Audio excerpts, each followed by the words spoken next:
گروہ نے ایک گروہ نے من اہل کتاب، اہل کتاب میں سے کیا کہا؟ آمینو، ایمان لے آؤ، بالذی، اس پر جو انزلہ، اتارا گیا، نازل کیا گیا، یعنی یہ قرآن کی یہاں بات ہو رہی ہے کہ جو قرآن اتارا گیا اس پر ایمان لے آؤ۔ کون کہہ رہا ہے؟ اہل کتاب میں سے ایک گروہ۔ اور اہل کتاب کون ہے؟ یہودی اور نصرانی، عیسائی۔ تو یہاں یہ معلوم ہوا کہ ایک گروہ کہہ رہا ہے، یعنی کہ مطلب یہ ہوا کہ یا تو یہ عیسائی کہہ رہے ہیں یا پھر یہودی کہہ رہے ہیں۔ لیکن جو پیچھے آیات کرام چل رہی ہیں، آیات بینات چل رہی ہیں، ان سے یہ معلوم ہوتا ہے کہ یہ کہنا جو ہے یہ یہودیوں کا ہے، اہل یہود کا ہے، یعنی کتابیوں میں سے جو کتابی جو یہود ہیں، اہل کتاب، ان کا کہنا ہے۔ اور کیا کہہ رہے ہیں کہ آمنوا بالذی انزل، کہ ایمان لے آؤ اس پر جو اتارا گیا۔ اور کہہ کس کے لیے رہے ہیں؟ مسلمانوں کے لیے۔ اور کیا اتارا گیا؟ قرآن اتارا گیا۔ علی الذین آمنوا، ان پر جو جس پر وہ ایمان لے آئے۔ کون ایمان لے آئے ہیں؟ قرآن پر کون ایمان لے کے آیا؟ حضور علیہ الصلوۃ والسلام کی ذات پر کون ایمان لے کے آیا؟ مسلمان ایمان لے کر آئے۔ تو وہ یہ کہہ رہے ہیں، یہودی کہہ رہے ہیں کہ ایمان لے آؤ اس پر جو مسلمانوں کے نبی پر جو قرآن اتارا گیا، جو نازل کیا گیا، اس پر جس کو مسلمان جس پر ایمان لے آئے۔ وجہ نہاری، اور دن کے اس شروع میں، صبح کے وقت، یعنی کہ جب دن چڑھے اس وقت ایمان لے آؤ۔ اور اس کے بعد پھر یہ آگے کہتے ہیں کہ وَقْفُرُوا آخِرَهُ، اور جب دن کا آخری حصہ ہو، یعنی کہ جب شام ہو جائے، جب دن ڈھل جائے، تو آخرہ، وَقْفُرُوا آخِرَهُ، اس کا انکار کر دو۔ کہنے کا مقصد یہ ہے، ان کا کہنے کا مقصد یہ ہے کہ وہ اپنے لوگوں کو یہ کہہ رہے ہیں کہ ایک کام کرو کہ مسلمان جس چیز پر ایمان لائے ہیں تم اس پر ایمان لے آؤ، صبح چڑھے، جیسے ہی صبح ہو اس پر ایمان لے آؤ، اور جیسے شام ہو جائے، دن ڈھل جائے، تو پھر واپس اس کا انکار کر دو، اور واپس اپنے جو ہے مرتد ہو کر پھر اپنے اہل کتاب میں واپس ہو جاؤ، لعلہم یرجعون، تاکہ وہ لوٹ آئیں۔ یہ آیت کریمہ یہودیوں کی اس ناپاک سازش کی طرف اشارہ کر رہی ہے کہ جو یہودیوں نے سازش رچانے کی کوشش کی، اور اللہ تبارک و تعالی نے مسلمانوں کو، اپنے نبی مکرم صلی اللہ تعالی علیہ وسلم کو ان کی سازش سے پہلے ہی اس پر آگاہ کر دیا۔ کتنی ناپاک سازش تھی، اور کتنی باریک طریقے سے یہودی سازش ڈالنے کی کوشش کر رہے تھے، واردات ڈالنے کی کوشش کر رہے تھے، کہ جس کے بارے میں اللہ تبارک و تعالی اپنے نبی مکرم صلی اللہ تعالی علیہ وسلم کو اور نبی کے ذریعے سے تمام مسلمانوں کو اس سازش کا جو پردہ ہے وہ چاک فرما رہا ہے کہ دیکھو یہودی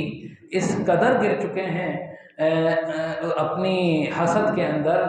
جانتے بوجھتے بھی کہ وہ یہ سازش کر رہے ہیں کہ اس طرح کر ہو کہ صبح کے وقت ایمان لے آتے ہیں، دن بھر ایمان کی حالت میں رہتے ہیں دکھاوے کے لیے، ایمان بھی دل سے نہیں لانا، دکھاوے کے لیے ایمان لاتے ہیں، اور رات میں ایمان سے دین سے پھر جاتے ہیں۔ اس میں ان کا مقصد کیا تھا؟ بڑی باریک سازش تھی۔ ان کا مقصد یہ تھا کہ دیکھو بہت سے ہم نے ہیلے بہانے کر لیے، بہت سی باتیں کر لی، لیکن مسلمان تو ہٹ ہی نہیں رہے ایمان سے، ہم لوگوں کو روک ہی نہیں پا رہے کہ کس طرح ایمان جو ہے ایمان قرآن پر، اسلام پر اور حضور علیہ الصلوۃ والسلام پر ایمان لانے سے روکیں۔ اب کیا تدبیر کریں کہ جس سے مسلمانوں کو روکا جا سکے؟ تو پھر انہوں نے خود اس پر عملی طور پر کودنے کا یا لوگوں کو کدوانے کا جو ہے یہ ایک پورا کا پورا ایک ڈرامہ رچایا کہ ایسا کرتے ہیں کہ ہم میں سے کچھ لوگ، ایسے لوگ جو پکے ہوں، ایسے لوگ ایمان لے آتے ہیں، اور اس طرح ایمان لاتے ہیں کہ صبح ایمان لائیں، دن بھر ایمان کی حالت میں رہیں، اور رات میں واپس اس کا انکار کر دیں اور واپس آ جائیں۔ اب اس سے ہوگا کیا؟ اس سے ہوگا یہ کہ لوگوں میں ہلچل مچ جائے گی، لوگ یہ سوچیں گے کہ بھائی یہ لوگ تو اہل کتاب تھے، یہ لوگ تو جاننے والے تھے، ان کو تو کتاب کا علم تھا، یہ تو پڑھے لکھے تھے، تو یہ لوگ جب ایمان لے آئے اور اس کے بعد پھر یہ ایمان سے منحرف کیوں ہو گئے؟ تو جب لوگ اس کو جب اس پر سوچیں گے تو پھر ہم یہ کہیں گے کہ بھائی چونکہ ہم اہل کتاب تھے، ہم اہل علم تھے، تو لہٰذا ہم یہ دیکھنے کے لیے کہ بھائی دین اور یہ جو نبی ہیں یہ برحق ہیں یا نہیں ہیں، تو ہم ایمان لے آئے۔ لیکن جب ہم دن بھر رہے اور ہم نے جب یہ دیکھا اور اپنی کتابوں سے ملاحظہ کیا تو ہمیں دین کی حقانیت اور حضور علیہ الصلوۃ والسلام کی حقانیت دور دور تک نظر نہیں آئی، تو لہٰذا یہ دین حق نہیں ہے اور نبی برحق نہیں ہے، لہٰذا ہم دین سے منحرف ہو گئے۔ جب ہم اس طرح کریں گے تو تاکہ اس سے کیا ہوگا کہ جو بہت سے لوگ ہیں وہ یا تو اسلام لانے سے رک جائیں گے، یا بہت سے جو کم عقیدہ، جو کچے عقیدے کے لوگ ہوں گے، کچے ایمان کے لوگ ہوں گے، وہ واپس منحرف ہو جائیں گے۔ اتنی باریک سازش ڈالنے کی ان لوگوں نے کوشش کی۔ اچھا، پھر جب یہ ڈالنے لگے تو اس پہ بھی بڑے خوفزدہ تھے، بڑے ڈر رہے تھے کہ بھائی ایسا نہ ہو کہ جن لوگوں کو ہم تیار کر رہے ہیں ہم ان سے کہیں کہ بھائی ایمان لے آؤ، اور ایسا نہ ہو کہ وہ ایمان لے آئیں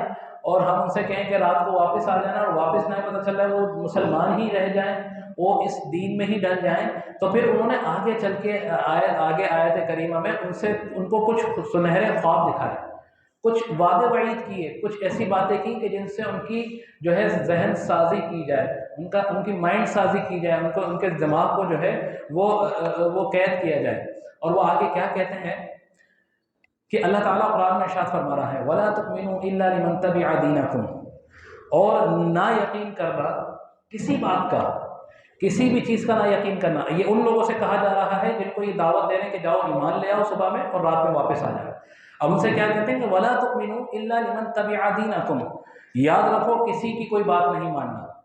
إِلَّا لِمَن تَبِعَ دِينَكُمْ، بات اس کی ماننی ہے جو تمہارا دین کا پیروکار ہے، یعنی ہماری بات ماننی ہے۔ ایسا نہ ہو کہ جاؤ بدل جاؤ، بھول جاؤ، اسی دین کے ہو کر رہ جاؤ۔ تو پہلی بات کیا تھی کہ وَلَا تُؤْمِنُوا إِلَّا لِمَن تَبِعَ دِينَكُمْ، کہ کسی بات پر یقین نہیں کرنا، یعنی پہلے سے ان کو ان کی ذہن سازی کی جا رہی ہے کہ دیکھو تم اہل کتاب ہو، تم دین برحق پر ہو، تم اس لیے جا رہے ہو کہ لوگوں کو اس دین کو اپنانے کے لیے روکو، تو ان کی کسی بات پر یقین ہی نہیں کرنا۔ اگر آپ سے پوچھا جائے کہ ہم پہلے سے ہی کوئی اپنے ذہن میں کوئی خاکہ لے کر چلے جائیں، کوئی بات پکی کر کے چلے جائیں کہ جی میں نے یہاں پر جانا ہے اور یہ بات اسی طرح کرنی ہے، اس کے علاوہ کوئی بات نہیں کرنی، تو ہمارا چونکہ پہلے سے مائنڈ بنا ہوا ہوتا ہے، دماغ بنا ہوا ہوتا ہے، تو لہٰذا ہم جہاں جاتے ہیں ہم اپنی بات کرتے ہیں۔ کیوں کہ ہم تو آئے ہی نہیں ہیں سامنے والے کی بات ماننے کے لیے، تو یہ پہلے سے ان کو فیڈ کیا جا رہا ہے، ان کو بتایا جا رہا ہے۔ پھر اس میں بیچ میں اللہ تبارک و تعالیٰ نے یہ ایک آیت کریمہ نازل فرمائی، قل ان الہدی ہدی اللہ، کہ محبوب آپ ان سے فرما دو کہ تم لاکھ کوششیں کر لو، تم جتنی سازشیں کرنے چاہتے ہو کر لو، قل ان الہدی، کہ یاد رکھنا کہ بے شک ہدایت اللہ کی ہے،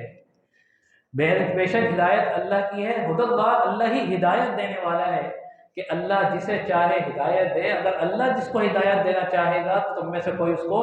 روک نہیں سکتا۔ اس کے بعد پھر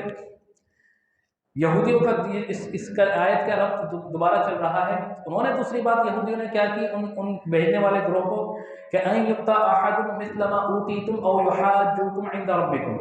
ان یؤتی کہ دیا گیا احد مثل ما اوتیتم، یعنی تمہیں جو چیز دی گئی ہے، یعنی تم اہل کتاب ہو، تمہیں جو کتاب دی گئی ہے وہ برحق ہے، تمہیں جو دین دیا گیا ہے وہ برحق ہے، تم حق پر ہو، تمہارے پاس جو چیز ہے وہ اہمیت کی حامل ہے، باقی کسی کے پاس جو چیز ہے وہ اہمیت کی حامل نہیں ہے، یعنی تم جس دین پر قائم ہو وہ برحق ہے۔ پہلے کیا بات کی گئی؟ پہلے یہ بتایا گیا کہ جانا لیکن ماننا اپنے دین کی، سننا اپنے لوگوں کی، اپنے عالموں کی سننا، اور پھر دوسری بات ان کے ذہن میں یہ ڈالی جا رہی ہے کہ جو تمہارا دین ہے، جو تمہاری کتاب ہے، جو تمہاری جو تم پر نازل کیا گیا ہے وہ سچ ہے، وہ حقیقت ہے، باقی کچھ حقیقت نہیں ہے۔ پھر آگے یہ فرمایا گیا کہ دیکھو تیسری بات ان سے یہ کہی گئی کہ دیکھو دو بھی تم کام کرو گے، یہ یقین رکھنا کہ قیامت کے دن اس پر تم پر کوئی حجت قائم نہیں کی جائے گی، یعنی تم پر کوئی سوال نہیں کیا جائے گا، اور جس وجہ سے تم قیامت کے روز شرمشار ہو سکو، یعنی کہ تم شرمندہ ہو سکو۔ 3 باتوں کا یہاں بنیادی طور پر ان کو یہ پکا یقین دلا کر بھیجا جا رہا ہے کہ پہلے تو اپنی ماننا، دوسرے کی نہیں ماننا۔ دوسرا ان کو یہ بتا دیا گیا کہ تمہارا دین حق ہے اور کوئی دین حق نہیں ہے، تم سچے ہو۔ تیسری یہ بات یہ کہ تم یہ نہیں سوچنا کہ ہم یہ غلط کر رہے ہیں تو قیامت کے دن ہماری پکڑ ہوگی، نہیں پکڑ ہوگی قیامت کے دن، چونکہ تم اللہ کے لاڈلے ہو، تم موسیٰ علیہ السلام کی امت میں سے ہو، بنی اسرائیل میں سے ہو، اور تمہیں معلوم ہے کہ اللہ تبارک و تعالیٰ نے تم پر اتنی عنایات جو ہے نازل فرمائی ہیں کہ زیادہ تر انبیاء کرام تم پر نازل فرمائے، تمہاری جو ہے اس میں قوم میں بھیجے اور تمہیں کتاب دی، تمہیں موسیٰ دیے، اور اللہ تعالیٰ کی بے شمار نوازشات کہ اللہ تبارک و تعالیٰ نے تمہیں فرعون سے نجات عطا فرمائی۔ اللہ تبارک و تعالیٰ نے جب تم اس میں بھٹک رہے تھے میدان طے کے اندر، تو اللہ تبارک و تعالیٰ نے تم پر بارے چشمے ایک پتھر سے نمودار فرما دیے، اور جب تم اس اتنی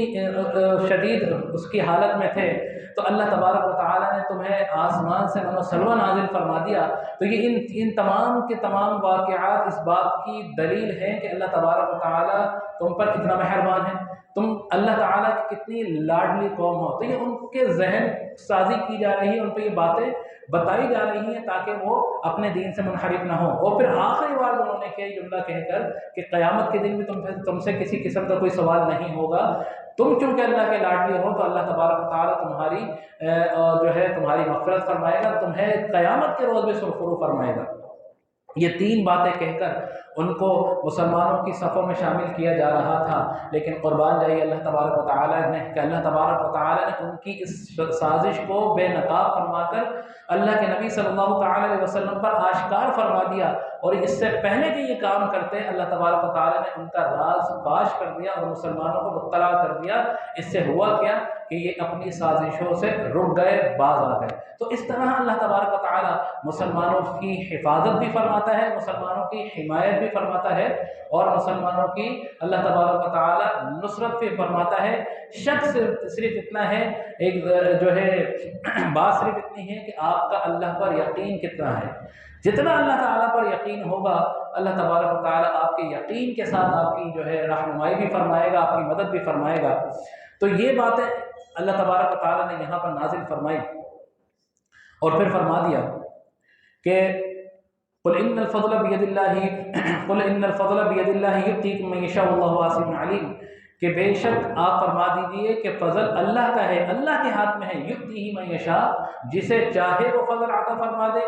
واللہ واسع علیم، اللہ تعالیٰ وسیع علم والا ہے۔ پھر آگے ارشاد فرما رہا ہے یختص برحمتہ من یشاء، خاص کر لیتا ہے اللہ تعالیٰ اپنی رحمت میں من یشاء، جسے چاہتا ہے، اللہ کی مرضی ہے، جسے چاہے اپنی رحمت میں خاص فرما لے۔ واللہ ذو الفضل العظیم، اللہ تعالیٰ بڑے فضل والا ہے۔ میں آپ سے پوچھتا ہوں کہ رات ہے، رات میں اندھیرا ہو جاتا ہے، اب رات کے اندھیرے میں ہمیں روشنی دور کرنے کے لیے کن چیزوں کی ضرورت پڑتی ہے؟ اب چونکہ لائٹ آ چکی ہے، الیکٹریسٹی آ چکی ہے، تو ہم نے لائٹیں لگا رہی ہیں تاکہ لائٹیں جلا لیں تو مسجد میں یا گھروں میں روشنی ہو جائے۔ اس سے پہلے لوگ کیا کرتے تھے؟ ہم نے تو نہیں دیکھا، لیکن ہمارے بڑے بوڑھے بتاتے ہیں کہ بھائی اس سے پہلے لوگوں کے گھروں میں چراغ اور دیے ہوا کرتے تھے، کہ وہ دیے یا چراغ جو ہے وہ جلایا کرتے تھے، جس سے روشنی پھیل جاتی تھی۔ تو کیا ہوتا تھا؟ اندھیرے کو دور کرنے کے لیے کن چیزوں کی ضرورت پڑتی تھی؟ نور کی ضرورت پڑتی تھی، روشنی کی ضرورت پڑتی تھی، چراغ جلا لیا روشنی ہو جائے۔ لیکن جیسے ہی صبح ہوتی تھی، دن آتا تھا، تو پھر آپ کسی چراغ یا کسی لائٹ کو جلاتے ہیں، بند کر دیتے ہیں، کیوں؟ کہ بھائی ضرورت ہی نہیں ہے، اب تو دن کی روشنی ہے، سورج کی روشنی ہے۔ اب اگر سورج کی روشنی میں کوئی چراغ لے کر کھڑا ہو کہ میں نے روشنی کرنی ہے، میں نے اجالا کرنا ہے، تو یہ عقل مندی ہوگی یا بیوقوفی ہوگی؟ یہ بیوقوفی ہوگی۔ لوگ کہیں گے عجیب بیوقوف آدمی ہے کہ دن کا اجالا ہے، اتنی روشنی ہے، لیکن چراغ لے کر کھڑا ہے، چراغ سے جو ہے اجالا کرنے کی کوشش کر رہا ہے، حالانکہ اللہ تبارک و تعالیٰ نے آفتاب طلوع فرما دیا اور ظلمتوں کے اندھیروں کو مٹا دیا، ہٹا دیا، لیکن اس کے باوجود چراغ لے کر روشنی تلاش کر رہا ہے، تو یہ عقل مندی نہیں، یہ بیوقوفی ہوگی۔ اللہ تبارک و تعالیٰ نے جب تک چاہا، اللہ تبارک و تعالیٰ نے حضرت موسیٰ علیہ السلام کی شریعت کو قائم فرمایا، توریت پر عمل کرنا اللہ تبارک و تعالیٰ نے جب تک چاہا توریت پر عمل کرنے کی ضرورت تھی، اللہ تبارک و تعالیٰ نے حکم دیا، لیکن اب چونکہ اللہ تبارک و تعالیٰ نے بنی اسماعیل سے نبی مقرر فرما دیا، ایک نئی کتاب جس کو قرآن کہا جاتا ہے لوگوں کی ہدایت کے لیے نازل فرما دیا، تو لہٰذا اب چونکہ دن کا اجالا ہو گیا، قرآن بھی نازل ہو گیا، دین محمدی کی جو شریعت ہے وہ بھی نافذ ہو گئی، اب اگر اس وقت کوئی تبلیغ کرے شریعت موسوی کی یا شریعت عیسوی کی، تو اس کو کیا کہا جائے گا کہ بھئی بے وقوف ہے۔ اللہ تبارک و تعالیٰ نے اجالا کر دیا، دن جو ہے وہ طلوع ہو گیا، اور تمام کی تمام جو چیزیں تھیں جو شریعت اللہ تبارک و تعالیٰ نے منسوخ فرما دی، اب اس وقت اگر اس کا پیروکار کرو گے، چرچا کرو گے، تو لہٰذا اپنے آپ کو گمراہی میں مبتلا کرنے کے اور کچھ نہیں ہوگا۔ تو لہٰذا یہ اللہ تبارک و تعالیٰ نے بر وقت مسلمانوں کو جو ہے یہودیوں کی سازش سے آگاہ کر کے جو ایک باریک سازش ڈالنے کی کوشش کر رہے تھے ان سے مطلع کیا، اور اللہ تبارک و تعالیٰ نے اس مکروہ سازش کو بے نقاب کر کے مسلمانوں کی نصرت بھی فرمائی، حمایت بھی فرمائی۔ اللہ تبارک و تعالیٰ سے دعا ہے کہ اللہ تعالیٰ ہم نے جو کچھ بھی پڑھا سنا اس پر یقین کرنے کی، اس پر عمل کرنے کی توفیق عطا فرمائے۔ دوران گفتگو اگر کوئی غلطی سرزد ہو گئی، اللہ تبارک و تعالیٰ معاف فرمائے، اور ہمیں قرآن پر عمل کرنے کی توفیق عطا فرمائے۔ آمین۔ وآخر دعوانا الحمدللہ رب العالمین۔